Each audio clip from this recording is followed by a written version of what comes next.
Ja te kemi rikthyer pas publicitetit për të vijuar natyrisht me të ftuarën e radhës që duhet thënë është një vajzë mjaft simpatike, por edhe e talentuar. Ajo provoi fatin pikërisht në The Voice Kids, këtu në Top Channel 8 vite më parë, ku duhet thënë ishte një eksperiencë shumë e bukur për të, por në të cilën ajo shkëlqeu, arriti deri në finale.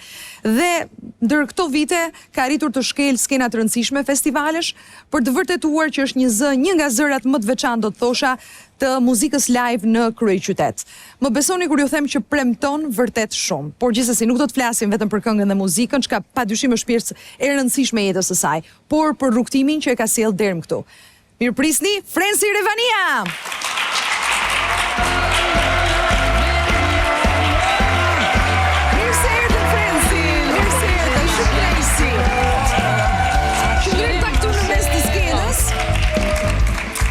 Revani më ke sjell apo s'më ke sjell asgjë nga Berati? Ta kam sjell tabosh. Tabosh? Ç'është taboshi? Është ëmbëlsirë.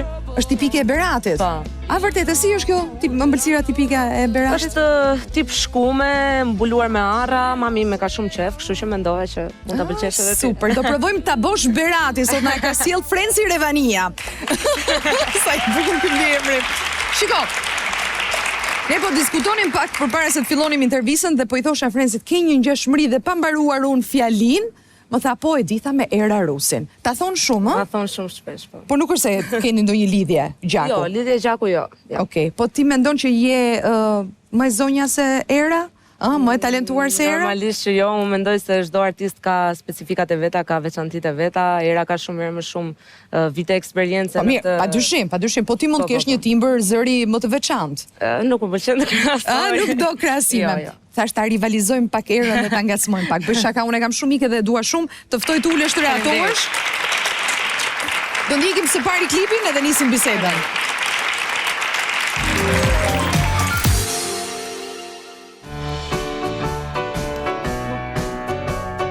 Asaj i këndon shpirti, bëhet fjalë për Frensi Revania, e cila e ka nisur karrierën e saj muzikore që e vogël. Pjesëmarrja në The Voice Kids vullosi të ardhmen e saj.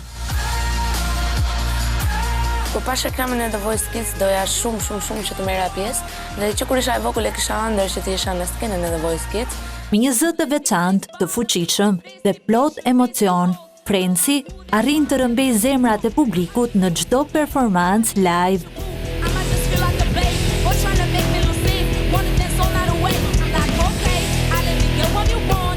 Por, përtej dritave, skenës dhe muzikës, Frensi mbetet shumë diskrete për jetën e saj private.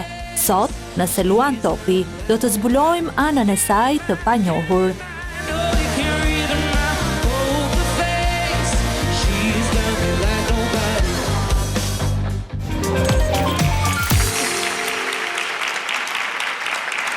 Si ke marrëdhëniet me intervistat në përgjithësi? Në përgjithësi mirë. Të pëlqen dhe më të flasësh për veten, për muzikën? Për muzikën po, për veten jo. Për veten jo? Mos. Ke ardhur në emisionin e gabuar, se bëj shaka. Po çfarë është muzika për ty, nëse do mund ta përshkruaj me pak fjali?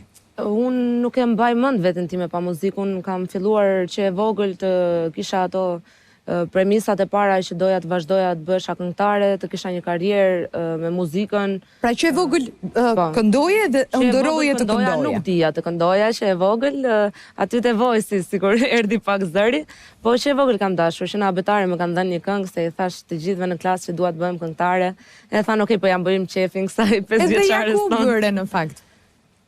Ti ke lidhur në Berat, aty ke kaluar një pjesë të mirë të fëmijërisë, madje ke qëndruar deri në gjimnaz. Po, kam bërë dhe gjimnazin dhe pastaj kam ardhur në Tiranë. Je rritur me dy prindrit edhe me Orestian, apo jo, me motrën tënde.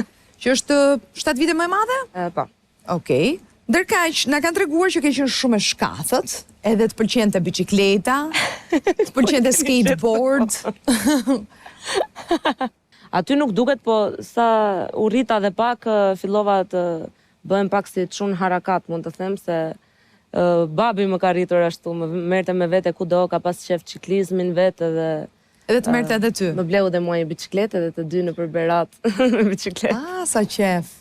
Ja ku është Frensi me patina. Shumë erë me madhe se ç'duaj në këtë video, por... Po pse janë pjesë kujtimeve të tua, po, janë kujtime. Gjithsesi duhet jetë bukur. Ti the që babi të mësoj biçikletën, por jo vetëm. Unë di që të ka mësuar dhe të pikturosh. Po, babi im bënte kurse pikture, kur isha unë e vogël, dhe unë u futa rreth 10 vjeç, dhe pse kam vizatuar që 3-4 mund të them që bëja vizatime të ndryshme në shtëpi. Ti duhet kesh plot piktura me babin. Po, kam disa që i kam në shtëpi, kam disa që i kam në magazin, kam disa që edhe i kam shqitur, i ka shqitur ai, domethënë normalisht, po që vizatime pastaj pa fund, po flas për piktura. I rikthesh? I sheh? Jo shpesh. Pse? Jo shpesh. Nuk e di, është një nostalgji pak e dimshme, po qefin e kam akoma, domethënë që të pikturoj. Dua të vazhdoj të edhe shkollën që e vazhdoj për skenografi, e kam gjetur fix një deg që më jep hapësirën të kap lapsin me dorë dhe të vizatoj diçka. Ishte dëshirë e babit që të vazhdoje në këtë deg, pra të ndiqe pikturën edhe në këtë fushë apo? Babi im ka qenë shumë super tust në çdo gjë që unë kam dashur të bëj. Nëse doja të pikturoja, më jepte materialet e dura dhe më mësonte, nëse doja të këndoja, më çonte në vende ku duhet të këndoja. Nëse doja të kërceja, që jam marrë me kërcime vogël deri në moshën të kam mbështetur. 8 vjeç, më kam mbështetur kudo, po. Dhe ti pasi përfundon 9 vjeçare, ti vjen futem te The Voice. Te The Voice Kids. Ka qenë 2018 mos gaboj. Dhe vjen të konkurosh, po jo vetëm që fiton audicionet, unë e përmenda pak ti arrin deri në finale. Po ti vetë si e kujton si eksperiencë? Ka qenë shumë surprizë fakti që unë enca e gjatë se nuk e priste njeri, jo më unë, po është një nga eksperiencat më të bukura që unë kam pasur, domethënë thjesht jo vetëm konkurenca, por shoqëria, mirësia që unë kam krijuar aty, që i mbaj dhe sot e kësaj dite disa prej tyre, dhe kemi krijuar një miqësi shumë të mirë, dhe si eksperiencë ka pas qenë, kemi qenë fëmijë shumë të mirë, nuk kemi qenë fare konkurues në mënyrën e keqe të fjalës, kemi qenë shumë mbështetës ndaj njëri tjetrit, shumë të dashur, shumë argëtoheshim shumë. Dhe me siguri gjithë Top Channelin atëherë kemi ngritur në këmbë se bënim dhe shumë zhurmë. Dhe isha shumë e lumtur që do të shkoja në netët live gjithashtu. Kemi Je të kje? Dhe përfundove në ekip me pikërisht me të madhin Sandër Gjoka dhe Rinis Gjokën, ha? 2 trajnerët e tu. Po. Jo rastësisht, unë i zgjodha si një rockere e vogël që kam qenë, i zgjodha ka stile ata. Friends është tip shumë ambicioz dhe do të jetë gjithmonë e para, do të jetë lider. Mua më pëlqen siguria që ka në këngë, domethënë, është vërtet si që profesionist e vërtet. Fjalë shumë të mira nga të dy. Betejën e përjetova shumë. Friends. Dhe isha shumë e lumtur që do të Su se prisja të kaloja unë. Aty filloi surpriza. Po me që më kujtua tani nga momentet e tua, ti ke kënduar Believer e Imagine Dragons apo jo? Në netët live po. Në netët live. Performanca ime solo. Që është edhe një nga grupet e mia të preferuara. Edhe të mia gjithashtu. Dhe ka qenë vërtet shumë e fuqishme, fuqishëm si interpretim do të thosha. Në fakt, ti ke bërë shumë interpretime të bukura të Amy Winehouse, Imagine Dragons, nëse do të kërkoja pak çaste të na risillje a cappella një, këdo mundje ti, pa të sforcuar. Po nuk di, tani mendoj më nostalgjike për mua do ishte audicionit, ku më dhanë atë frymën e parë të mbështetjes. Okej. I can't see it, I don't feel it, oh I need to dig a little deeper. I can't say that, I won't say it back, I need to dig a little deeper. Nice. Ke vërtet një timbër të veçantë. Faleminderit. Ti the që është një nga eksperiencat më të bukura e The Voice Po, Kids. mbetet dhe sot e kësaj dite. Po ndërsa ti vije në prova, prindrit nuk mund të të shoqëronin. Dhe ishte Orestja që të sillte në prova, të shoqëronte në për... Më kanë shoqëruar në provat e para, më kanë shoqëruar, janë munduar të jenë aty sa herë kam dalë në skenë, dhe kanë qenë aty sa herë kam dalë në skenë, përveç finales që nuk mundën të vinë. Ka pas qenë vetëm mami, po i me motër, kudo me mua. Kudo me ty. Kudo me mua. Dhe kishte një arsye të fortë për faktin që ata, sidomos babi, nuk mund të ishte i pranishëm apo jo. Babi im ka qenë pak sëmur në atë periudhë dhe nuk më kanë ndjekur dot as sa do donte ai të më ndiqte. Sepse kuroi në Itali apo jo. Po. Sa kohë qëndroi babi në Itali? Për rreth 8 muaj mund të them, diçka e tillë. 8 muaj. Unë nuk e kam dhe shumë memorien e mirë në atë periudhë kohe, sepse mua shumicën e gjërave ja ulnin pak rëndësinë, duke qenë se kam qenë dhe më e vogël dhe nuk mi thoshin të gjitha siç ishin. Po ka ndetur një periudhë kohe të gjatë, po. Pra ty Ka ardhur, ka ikur prap më pas. të kishin treguar që babi kishte një smundje? Po, të por deri rëndë? në momentet e fundit nuk e dija që ka qenë gjendja aq keq sa ishte me të vërtetë. Ma kanë mbajtur pak. Të fshet. Ata mbase mendonin se unë e kuptoja, po si fëmijë ke atë botën tënde, ato gjërat e tua normalisht që edhe si situate pa këndshme ti mundohesh ta shmangësh pak në mendjen tënde dhe mundohesh mos ta mendosh shumë. Dhe të them të drejtën, nuk është se e kam kuptuar rëndësinë e gjës deri në 2-3 muajt e fundit, mund të them. Të ka ndihmuar kjo gjë që ta përballosh më lehtë apo në fakt e ke vuajtur më shumë? Më ka ndihmuar, me thënë drejtën goxha. Unë jam vetë një person që i shmangem shumicës së gjërave, gjë që nuk duhet bërë, nuk e sugjeroj njeriu, po kështu erdhi. Babi ndroi jetë atë vit apo jo? Po, në 2018 në 2018. tetor. Ishte një kancer që nuk e mposhti dot. Fatkeqësisht, siç edhe shumë njerëz të tjerë e kanë këtë fatkeqësi, nuk ja uroj njeriu gjallë në botë. Së mundi e keqe, por kjo është jeta. Ti pate mundësi natyrisht ta takosh sepse ai erdhi dhe më pas iku sërish. Po. Normalisht që më pas u kthye dhe kanë ndetur me ne deri në momentet e fundit unë e kam pasur në shtëpi. Pra ndroi jetë këtu në Shqipëri. Po. Kemi një moment, mos gabohem, që është transmetuar tek The Voice Kids, ku babi flet edhe për pikturat tuaja. Po. Nuk e di nëse të kujtohet. Studioja e tij, po. Po, te studio e tij. Po, te studioja e tij kemi. Të Kamermallit dëshiron ta shohim sërish? Po, pse jo, patjetër. Më pëlqen shumë të pikturoj dhe thjesht kemi një lidhje më shumë të mirë. Është një fëmijë kreative, kërkon gjithmonë të jetë një lider edhe në shoqëri. Sigurisht që në hapat e saj të parë ka jo vetëm këngën që është pasioni i saj i madh, por edhe pikturën që vjen në studion time, punon me mua gjithmonë. Dhe shpresojmë shumë që kjo përballje në The Voice Kids të jetë vërtet një përballje që Ferenci të paraqitet vërtet fuqishëm. Ashtu siç e ka ndëruar ajo, siç e kemi ndëruar dhe ne gjithmonë, që e kemi mbështetur dhe e kemi stimuluar Ferencin vazhdimisht. Rikthehesh te studio? Rikthehem tek lagja ime, rikthehem te ato kujtimet E fëmijërisë. Po, por vendet specifike nga brenda nuk i prek dot fatkeqësisht. Shtëpinë e ka dikush tjetër, studion e ka dikush tjetër. Po ja kam këto videot e bukura. Po për të pikturuar, pikturon ende? Kur më duhet, me thënë të drejtën. Kur më duhet për shkollën, kur duhet të bëj në një skic, në një vizatim, më pëlqen shumë si gjë. Por edhe muzika ma ka marrë pak atë vëmendjen, le të themi, sepse është Pra është më shumë çështje kohe, jo se të dhëmë. Është çështje kohe, ka pas qenë për këtë arsyen tjetër, por për momentin do doja të rikthehesha shumë dhe kam në plan që të filloj të vizatoj dhe për shefin tim, jo vetëm për detyrat që më japin në shkollë. Çfarë do thoshte babi po të të shite sot? Sot ke arritur të prekësh skena të rëndësishme festivalesh, unë e përmenda në prezantimin tënd. Shkove në festivalin e Radio Televizionit Shqiptar, me herën e parë me një bashkëpunim me Alban Male. Po. Më pas në Kënga Magjike, sërish me mos gabojmë me këngën Tresh të Inis Nezirit, kënga e fundit të Inis Nezirit. Tani pres të dalte festivali Pranverës me një këngë timen, të cilën e kam kompozuar vetë dhe kam shkruar vetë tekstin. Çfarë do thoshte, është e vështirë. Jo, e mendon ndonjëherë këtë gjë?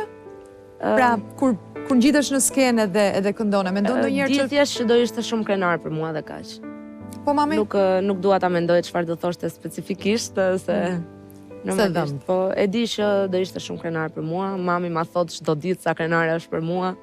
Është mbështetja ime e parë në çdo gjë që bëj. Po Orestja?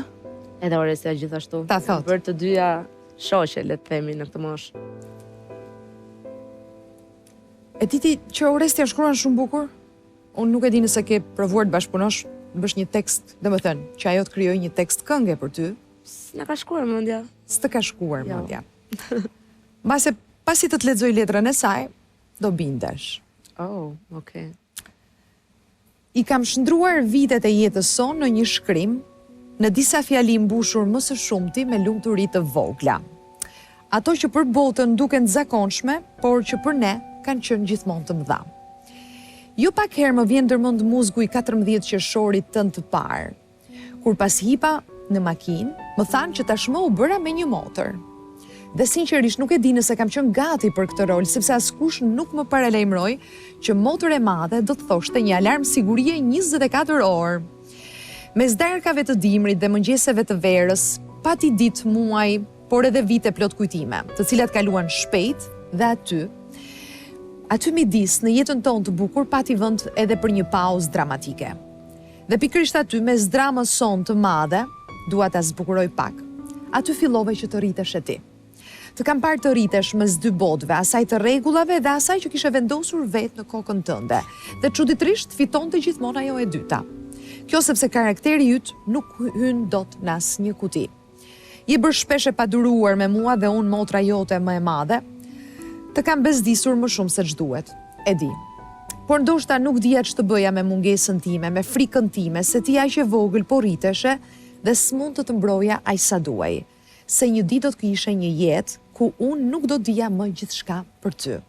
Ti ke një mënyrë të çuditshme që i bën njerëzit të duan, edhe kur je me nerva, gjë që nuk ndodh rrallë në fakt. Sot të shoh ekrane dhe ende habitem. Nuk e kisha parashikuar që ajo vajza, djaloshare, rebele, problemi më i madh i shtëpisë son është sot aty. Po ti nuk je ende e vogël? Ty të thret bota e madhe aq fort sa ndonjëherë duket sikur nuk dëgjon askënd tjetër.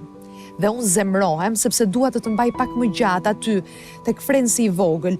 Zëri yt tani buzëqesh në këngë, nuk revoltohet më dhe më rikthen tek ajo që kemi qenë, tek shtëpia jon, atëherë kur ishim 4, tek versionet tona të vogla që ende jetojnë diku. Kur të vish në shtëpi nuk do të them më asgjë, do ta mbaj për vete kam zhikun tim të vogël të fjalëve, derisa të vi dita kur të pranoj që tani je e rritur dhe unë do të jem mbështetja jote sa herë që ti të ma kërkosh.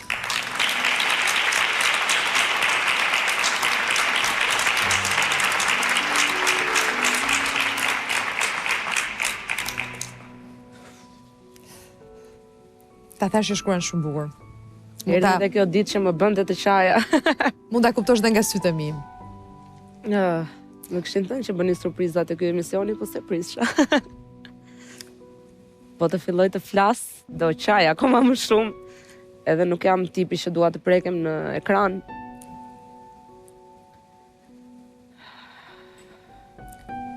Gjithsesi, konsideroj vetëm me shumë Mbështetja fat. ime. Pikërisht, me shumë fat që ke një motër si Orestja. Që të do kaq shumë, që të mbështet kaq shumë. E vërtet. Thonë që njerëzit me të cilët kalojmë më shumë kohë gjatë gjithë jetës tonë janë pikërisht siblings, janë pikërisht vëllezërit ose motrat. Është e vërtet kjo gjë. Dhe shpresoj që mos të zihemi më sa që jemi zënë të vogla, gjë që nuk e mendoj, por gjithë jetën bashkë. Ta uroj me gjithë shpirt. Intrigon pak Tresh. Kënga Tresh e kompozimit. Nuk e di teksti kujt është, e di që është kompozimi i Nisit. I Nis Nezirit, po, është orkestruar nga Kedi Musta dhe tekstin e ka bërë Panda, që është një nickname për një person që nuk do të dali me emër. Okej. Se ka një tekst goxha Është goxha i interesant. bukur, po. Po jo se du, le ta marr, pra ajo tjetra le ta marr, Po. ta gëzoj më se dashuroj. Po. Nga një trekëndësh dashuria, Një nga apo këngët e jo? mia të preferuara, po.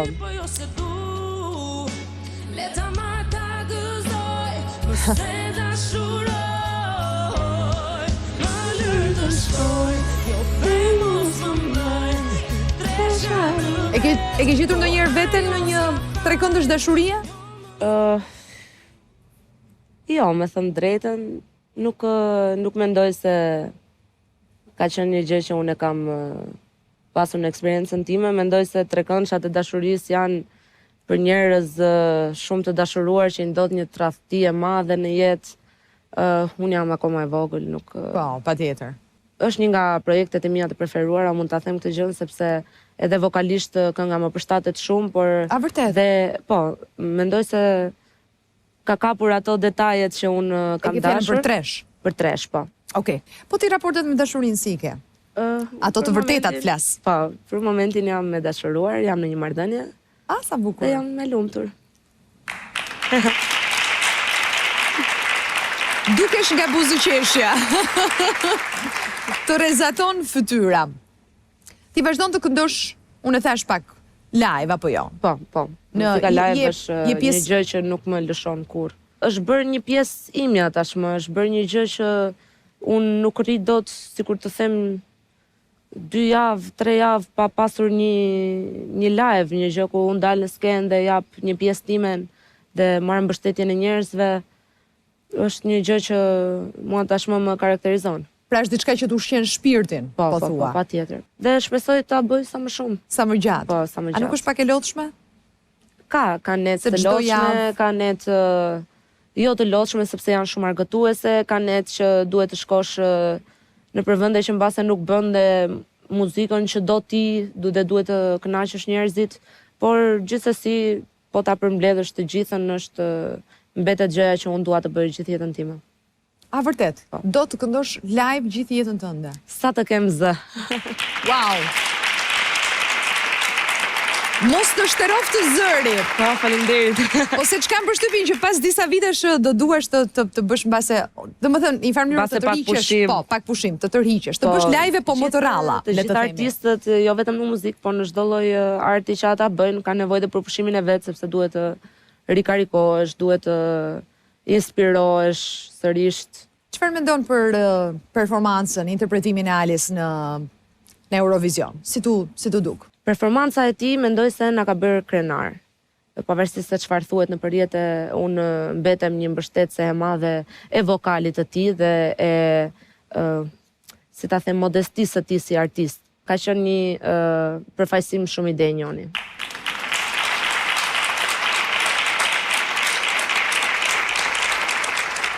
Besoj e kotë të pyes nëse ti e ndëron të prekësh atë skenë, Eurovisionin, se besoj thuaj se pjesa më e madhe artistëve duan ta provojnë një herë. Po, mendoj se sidomos mosha jon dhe brezi jon sa vjen dhe bëhet akoma më konkurrent me njëri tjetrin dhe më ambicioz, por mendoj se duhet të më vi në një moment të jetës që unë do isha shumë e sigurt që do e përballoja, nuk do doja të shkoja dhe ta shgënjeja Shqipërinë. Kërkon të kesh dhe disa vite karrierë për të arritur momentin ideal, le të themi. Kërkoj të kem një këngë që mund na përfaqësoj denjësisht, kërkoj të kem një lloj eksperience vokale dhe me publikun që unë ta di që po ngjitem e sigurt në atë skenë dhe do bëj maksimumin tim dhe do t'ja dal. Jam e sigurt që po. Frensi Revania, një super duar trokitje. Jam e sigurt që po, jo vetëm ti, unë ja kam thënë edhe mikeshës tënde Arsi Bakos, jam e sigurt që një ditë do ta shoh në Eurovision, edhe besoj edhe ty. Besoj edhe unë ta shoh dhe Arsi. Besoj edhe ty. Shiko, ti the pak më parë jemi një brez artistësh të ri, të cilët bëhemi shumë me njëri tjetrin, nuk ka shumë rivalitet. Edhe keni gjanë njëri tjetrin. Mund të pyes shumë sinqerisht, po ata që janë më të vjetër, si ju kanë pritur juve më të rinjve, më të vegjëlve? Keni ndjerë kështu konkurrencë ose? Sinqerisht konkurrencë me më të mëdhenjtë jo, nuk mund të them sepse ata kanë shumë herë më shumë vite, janë shumë të talentuar, kanë punuar për talentin e tyre fort, po mendoj se na kanë mirëpritur mirë në këtë botën e artit. Po pra, ju kanë mbështetur. Po, na kanë mbështetur, na kanë dhënë fjalë të mira, na kanë dhënë mësime, na kanë dhënë super. Disa edhe jo, normalisht. Jo të gjithë, jo të gjithë. Po që në përgjithësi na kanë pritur mirë dhe shpresoj që ndihma e tyre do na shtyjë sa më shumë. Do ju motivoj. Po. Faleminderit shumë që ishe sot në Seluan Topi. Uroj ta kesh shijuar. Dhe shijova po. Çava pak gjë që nuk ishte mirë. Një super duar trokitje për Frensin, takojmë të shtunën e ardhshme. Faleminderit.